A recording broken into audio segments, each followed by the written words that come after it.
N2 న్యూస్కు స్వాగతం. ఎన్టీఆర్ జిల్లా తిరువురు నియోజకవర్గం ఏకొండూరు మండలంలో వైసీపీ నాయకుల భూ ఆక్రమణలు రోజుకోటి వెలుగులోకి వస్తున్నాయి.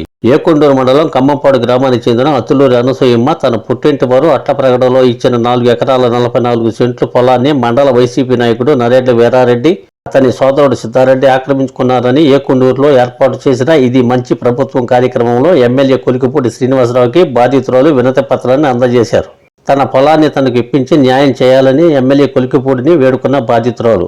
ఏకొండూరు మండలంలో వైసీపీ నాయకులు గత 5 ఏళ్లలో ఇష్టారాజ్యంగా అనేక భూదందాలు ఆక్రమణలకు పాల్పడ్డారని రోజుకోటి వెలుగులోకి వస్తుందని తెలియజేసిన ఎమ్మెల్యే దీనిపై వీరారెడ్డి బ్రదర్స్ వివరణ ఇవ్వాలని, అలాగే రెవెన్యూ అధికారులు స్పందించి బాధితులకు న్యాయం చేయాలని, లేని పక్షంలో తానే స్వయంగా ఒక ప్రజాప్రతినిధిగా వెళ్లి బాధితులకు న్యాయం చేస్తారని ఈ సందర్భంగా ఎమ్మెల్యే తెలియజేశారు.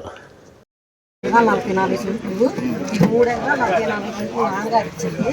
పద్నాలుగు గారు ఒక ఎకరం డబ్బులు పెట్టి కొనుక్కుంది, దాన్ని కూడా ఆక్రమించారు. వీరారెడ్డి సిద్ధారెడ్డి మా తమ్ముడు ఇద్దరు కలిసి మా సొంతం ఇద్దరు కలిసి గుడ్లు మేపుతున్నారు. పొలం ఇట్లా నేను పొలం అయితే పోసుకున్నారు. నన్ను కొట్టారు. మా ఆయన గారు 2006 అచ్చలూరు అనసూయ కమ్మంపాడు. అందరికీ నమస్కారం. తిరువూరు నియోజకవర్గం ఏకొండూరు మండలం కమ్మంపాడు గ్రామానికి చెందిన అత్తులూరి అనసూయమ్మ గారు ఈరోజు ఒక వినతి పత్రంతో నా దగ్గరకు వచ్చారు. ఆమె పుట్టిన ఊరు అట్లప్రగడ. ఆ అట్లప్రగడలో ఆమె తల్లిదండ్రులు ఆమెకి 3 ఎకరాల 44 సెంట్లు పొలం ఇవ్వడం జరిగింది.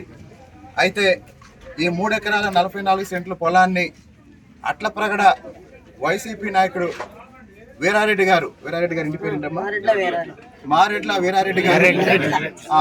వీరారెడ్డి గారు ఆయన ఆక్రమించి ఈ పొలాన్ని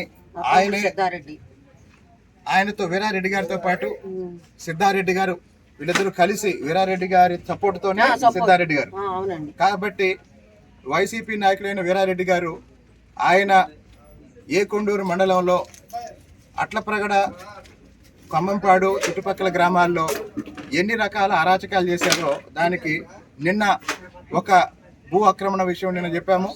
ఇది ఇంకొకటి 3 ఎకరాల 44 సెంట్లు 4 ఎకరాల 44 సెంట్లు.